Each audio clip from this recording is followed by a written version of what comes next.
படர்ந்து இருக்கு. தண்ணி வாட்டர் கண்டெம்டேஷன் அது உறிஞ்சிக்கிட்டு இருக்கு.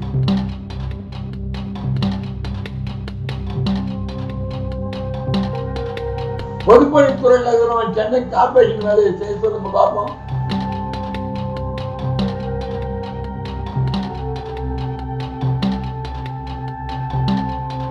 எப்படி சொல்றதுன்னே புரியல.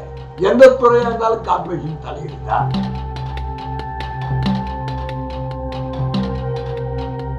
மிஸ்டர் சிஎம் இமிடியேட்டா இது சம்பந்தமா நடவடிக்கை எடுக்கலன்னா ஏற்கனவே பசுமை தீர்ப்பாயத்தில் ஜட்ஜ்மெண்ட்ல இருக்கு.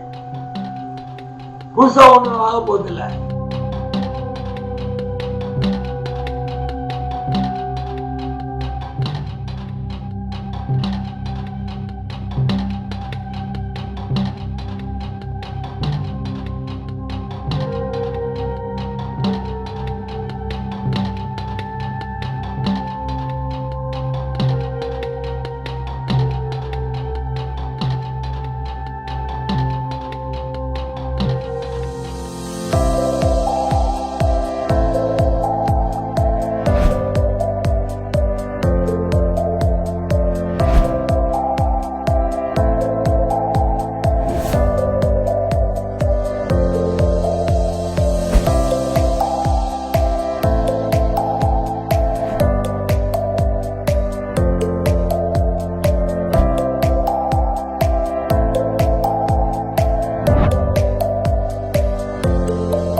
தமிழ்நாட்டில் பொதுப்பணித்துறை எத்தனையோ ஆயிரம் கோடியில் எவ்வளோ திட்டங்களை தீட்டினாங்க. ஏரி எல்லாம் மண் எடுத்து பள்ளம் போட்டாங்க. நிறைய குவாரி பண்ணாங்க. அதை சம்பாதிச்சாங்க. அது அப்பாற்பட்ட பிரச்சனை. ஆனால் இவங்க பள்ளம் போடுறதுல தண்ணி நின்னுது. அது ஒரு உபத்திரமான காரியம். சென்னை அடுத்த போரூர் ரெட்டை ஏரி, 2 ஏரிகள். அந்த ரெட்டை ஏரியில ஒரு ஏரியில 122 ஏக்கர் நிலத்தை எஸ்ஆர்எம்சி ராமச்சந்திரா மருத்துவக் கல்லூரிக்கு ராம்மோகன் ராவ்னு ஒரு கலெக்டர் இருந்தார் காஞ்சிபுரம் மாவட்டத்தில். அவரு ரீக்ளாரிபிகேஷன் புலத்தன்மையை மாத்தியாச்சுன்னு சொல்லி 99 வருஷத்துக்கு லீஸு கொடுத்தாரு. அந்த லீஸ ஒரு 2 கோடி ரூபாய் என்னவோ கொடுத்துருக்காங்க, கட்டிருக்காங்க. பணம் 2 கோடியோ 3 கோடியோ. அந்த லீஸ்ல புலத்தன்மை மாற்றப்பட்டதுன்னு கொடுத்துருக்கான். இல்ல, வாட்டர் சோர்ஸ் லேண்ட எந்த காலகட்டத்திலையும் புலத்தன்மையை மாற்ற முடியாது. சென்னை உயர் நீதிமன்றம், உச்ச நீதிமன்றம் பல தீர்ப்புகள் வழங்கியிருக்கு. நீர்நிலையில எதுவும் கட்டக்கூடாது, கட்டினா இடி, ஆக்கிரமிப்பு பண்ண இடின்னு பெரும் முதலைகள். எஸ்ஆர்எம் கல்லூரி காட்டாங்குளத்தூர், ராமாபுரம் எஸ்ஆர்எம் கல்லூரி, ராமச்சந்திரா மருத்துவக் மொத்த கல்லூரிகளும் அரசு பொறுப்போக்கு நிலங்களை ஆக்கிரமிப்பு பண்ணி வச்சிருக்காங்க பலவிதமான புலத்தன்மையில. அதுல ஒய்எஸ்ஆர் லேண்ட் சிஎம்டி அப்ரூவலுக்கு ஏரி பொறுப்போக்கு நிலத்தையே சிஎம்டிக்கு ஒரு கிஃப்ட் கொடுக்குறாங்க. ஒய்எஸ்ஆர் லேண்டா ரிஜிஸ்டர் ஆஃபீஸ்ல ரிஜிஸ்டர் பண்றாங்க. அதுல பார்க்கு ரைட், நல்ல இதுதான். அவனே ஆக்கிரமிப்பு பண்ணி வச்சிருந்தாங்க. இப்ப கடந்த கால கவர்மெண்ட்ல நீ கொடுத்துட்டல, பொறுப்போக்கு இடமோ பட்டாயிரமோ நீ ஒய்எஸ்ஆர் கொடுத்துட்டல, அதை அந்த பார்க்கிங்லாம் பண்ணக்கூடாதுன்னு சொல்லி எவிக்ஷன் பண்ணி நல்லா பார்க்கெல்லாம் பண்ணி மக்கள் பயன்பாட்டில் இருக்கு. ரைட், இது ஒரு புறம். எது? இது ஒரு புறம். இதை பற்றி பசுமை தீர்ப்பாயத்தில் வழக்கு தொடரப்பட்டு வழக்கில் தீர்வு காணப்பட்டு அது ஒரு பக்கம் போய்கிட்டு இருக்கு. இன்னொரு பக்கம் இன்னொரு ஏரியில மணல் கொட்டினாங்க. அதே ராமச்சந்திரா மருத்துவக் கல்லூரி சர்வே 152ல பட்டா லேண்டுன்னு சொல்லி ஏரி துட்டா ஒரு 5 நட்சத்திர ஹோட்டல் கட்டலான்னு ஒரு பிளான் பண்ணாங்க. அதையும் பசுமை தீர்ப்பாயத்தில் வழக்கு தொடரப்பட்டு அந்த வழக்கில் கிளியரா இடைக்கால தடை உத்தரவுலாம் அங்கே யாரும் கட்டடங்கள்லாம் கட்டக்கூடாது, ஆக்கிரமிப்பு பண்ணக்கூடாது, பிரைவேட் பர்சன் தண்ணி எடுக்கக்கூடாது அப்படின்னு பல உத்தரவுகளை வாங்கியிருந்தோம்.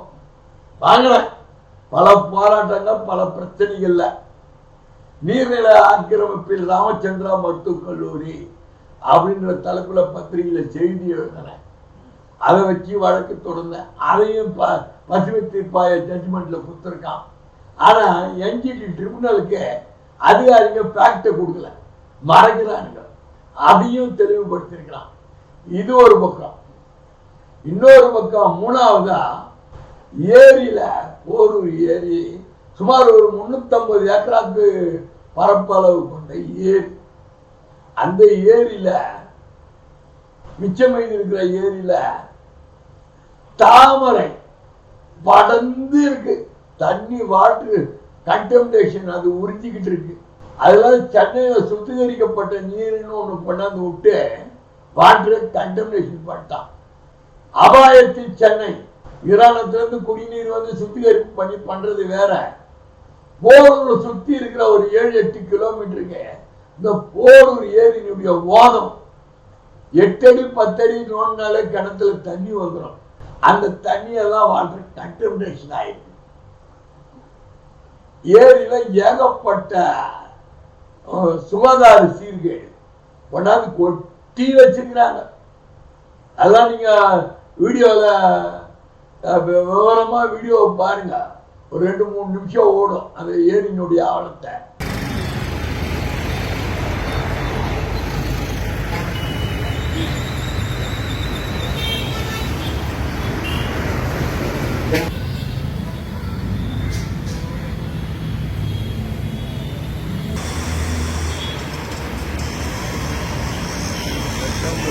பார்த்துக்குங்க.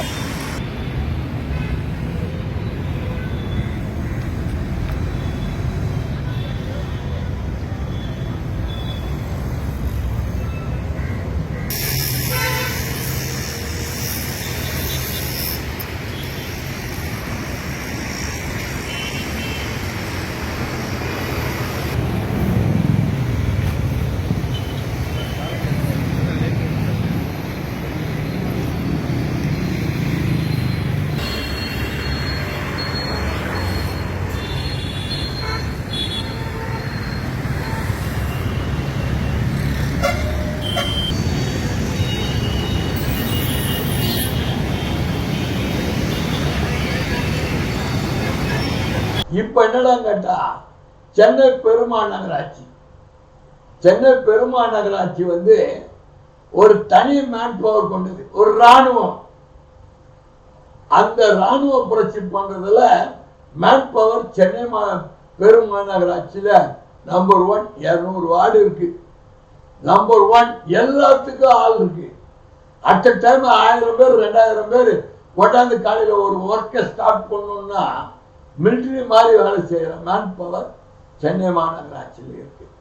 அந்த மேன் பவர்ல இப்ப இருக்கிற மாஸ் செக்ரட்டரி சிங்கே அந்த ஏரியா முதல்ல கிளீன் பண்ணணும்னு அதிகாரிகளுக்கு அறிவுரை வழங்கி இன்னைக்கு வந்து வாட்டர் மாஸ்டர்ன்ற ஒரு வண்டி கொண்டு வந்து அந்த இதெல்லாம் செத்தெல்லாம் எடுக்கிறாங்க.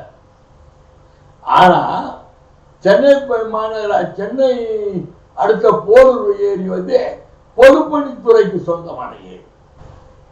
பொதுப்பணித்துறையில் இருக்கிறவன் சென்னை கார்பரேஷன் வேலையை செய்ய சொல்லுங்க பார்ப்போம். இது எங்க டிபார்ட்மெண்ட் இல்லை, நாங்க செய்ய முடியாதுன்றுவாங்க. பொதுப்பணித்துறை திலகம்னு ஒருத்தர் இருக்கார். அவர் இன்னைக்கு எஸ்சியா இருக்கிறார். துரைமுருகன் பீரியட்ல திருவள்ளூரை கூறு போட்டு காலி பண்ண பொதுப்பணித்துறை திலகம். போரூரில் பல 100 கோடி ரூபாய் திட்டங்கள் 3 ஆண்டுகளுக்கு முன்பு திமுக ஆட்சியால் நிறைவேற்றப்பட்டு தண்ணி எல்லாம் நிறைஞ்சா வெளியே போறதுக்கு டிரைனேஜ் எல்லாம் கட்டினாங்க. இப்போ ஒரு 18 கோடியோ 20 கோடி ரூபாயில கண்டு பண்டை வந்து ஸ்ட்ரென்தன் பண்ணணும் ஒரு கான்ட்ராக்ட் நடக்குது. ஏன் இவங்கெல்லாம் அந்த ஒரு மிஷினை வச்சு அந்த பண்டை ஸ்ட்ரென்தன் பண்ணணும்னா அங்க இருக்கிற சுகாதார சீர்கேடெல்லாம் கிளீன் பண்ணி இந்த மெயின் ரோட்லயும் பண்டை ஸ்ட்ரென்தன் பண்ணி கல்லெல்லாம் கட்டி நல்லா அருமையான ஏரியா பாதுகாக்கிறத விட்டு அவன் ஒரு பக்கம் சுருட்டுறான். பங்கட்குமார் பன்சல் இருந்தார் ஒரு கலெக்டர். அந்த பீரியட்ல 20 வருஷத்துக்கு முன்னாடி சுமார் 5000 குடிசைகள் ஆக்கிரமிப்புல இருந்த ஏரிய திமுக ஆட்சியில தான் என்க்ரோச்மெண்ட்டை எவிக்ஷன் பண்ணுது. மாற்றி அவங்களுக்கு குன்றத்தூர் பக்கத்துல பெரியார் நகர்ல குத்தம்பாக்கத்துல சில இடத்துக்கெல்லாம் மாற்றி இடத்த கொடுத்து மொத்த ஏரியை எவிக்ஷன் பண்ணி சுத்தமா வச்சிருந்தாங்க. நடுப்புற ஏரியை ஆழப்படுத்துறதுக்கு குவாரி விட்டு மண்ணெல்லாம் பெரிய லெவலுக்கு அள்ளி தண்ணி தேக்கினாங்க. நடுப்புற மழை வந்துடும் நின்று போச்சு. அவர் தான் சொன்னார் பஞ்சல், எத்தனை கோடிக்கு நீங்க எஸ்டிமேட் போட்டாலும் கிலோ கணக்கில் எஸ்டிமேட் போட்டு கொடுப்பாங்க, அவங்களால ஒண்டிதான் செய்ய முடியும். ஏரியில ஆழப்படுத்த ப்ரீ மெஷர்மெண்ட் எடுக்கணும். ஏரி தற்போது நிலை என்ன, பண்டினுடைய நிலை என்ன, இதெல்லாம் ப்ரீ மெஷர்மெண்ட் எடுத்து அளவு புத்தகத்தில் பதிவு பண்ணி திருப்பி ஆழம் போட்ட பிறகு வேலைகள்லாம் செஞ்ச பிறகு எவ்வளவு இருக்குதுன்னா மென்ஷன் பண்ணணும். எத்தனை ஆயிரம் கோடி கொடுத்தாலும் பொதுப்பணித்துறை மதிப்பீடு தயார் பண்ணி கொடுத்துருவாங்க. அவங்களால மட்டும்தான் அதை முடியும். அதுல ரொம்ப திறமை வாய்ந்தவர் பொதுப்பணித்துறை எஸ்.சி. திலகம். துரைமுருகனுக்கு ஸ்பெஷல் பிஏவா இருந்தார். முதல்ல அந்தால சஸ்பெண்ட் பண்ணோம்.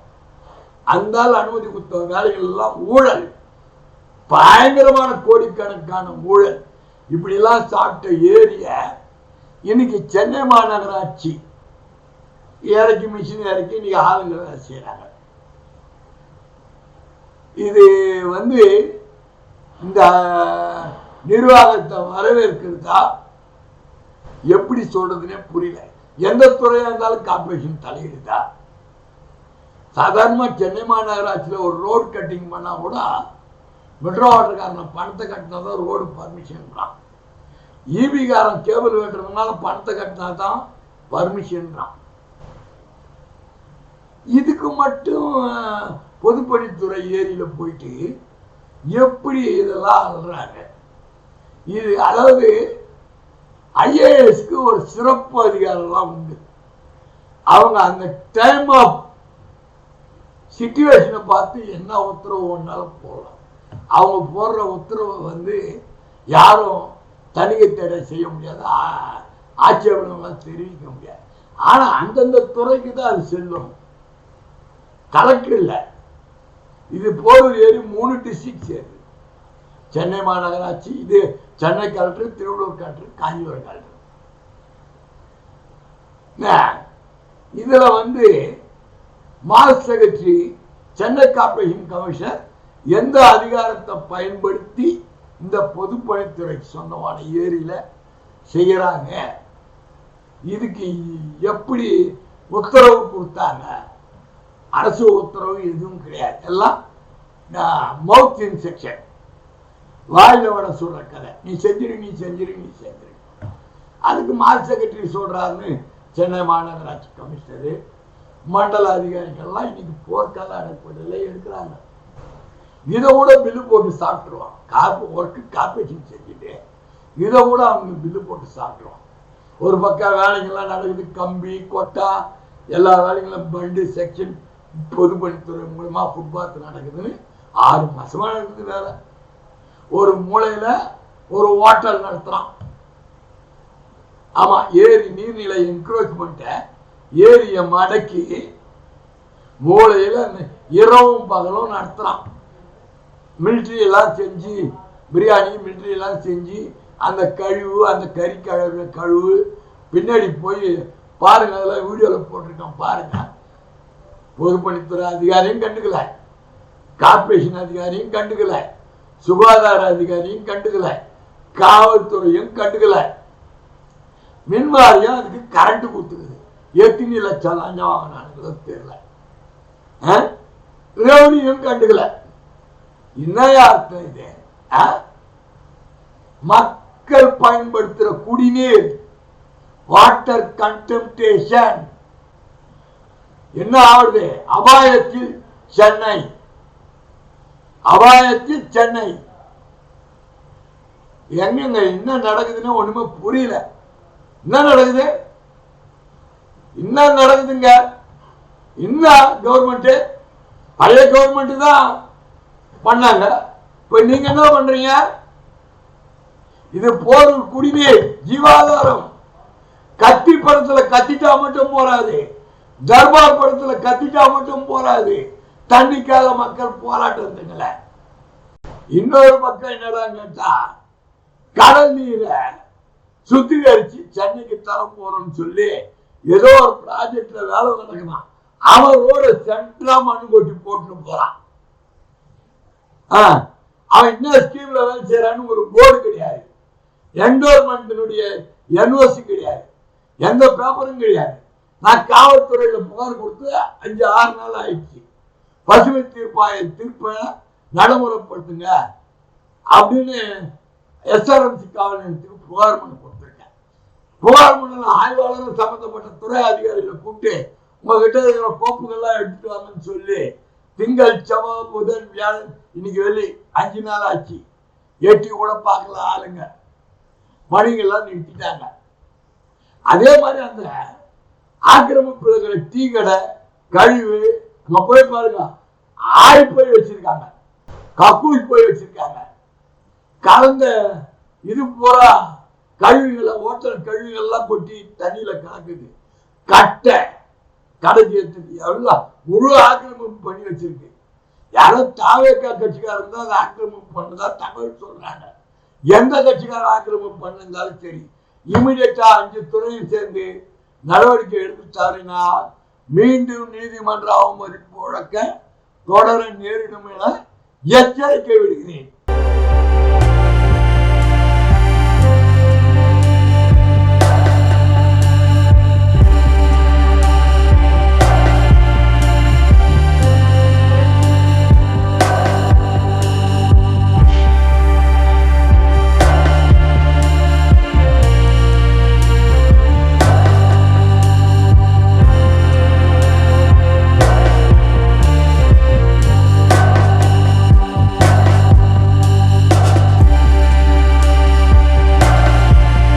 மிஸ்டர் சிஎம் இமிடியேட்டா இது சம்பந்தமா நடவடிக்கை எடுக்கலன்னா, ஏற்கனவே பசுமை தீர்ப்பாயத்தில் ஜட்ஜ்மெண்ட்லாம் இருக்கு, புதுசா ஒண்ணு வாங்க போதில்லை. உயர் நீதிமன்றத்தில் ஜட்ஜ்மெண்ட்லாம் இருக்கு, அதை நடைமுறைப்படுத்துங்க. அரசியல் அதிகாரிகள் நடைமுறைப்படுத்த சொல்லுங்க. மிஸ்டர் சிஎம் இனிமேல் பண்ணாத நடவடிக்கை எடுப்பாரா? இந்த காணொலி செய்தி மூலமா பொறுத்து இருந்து பார்ப்போம்.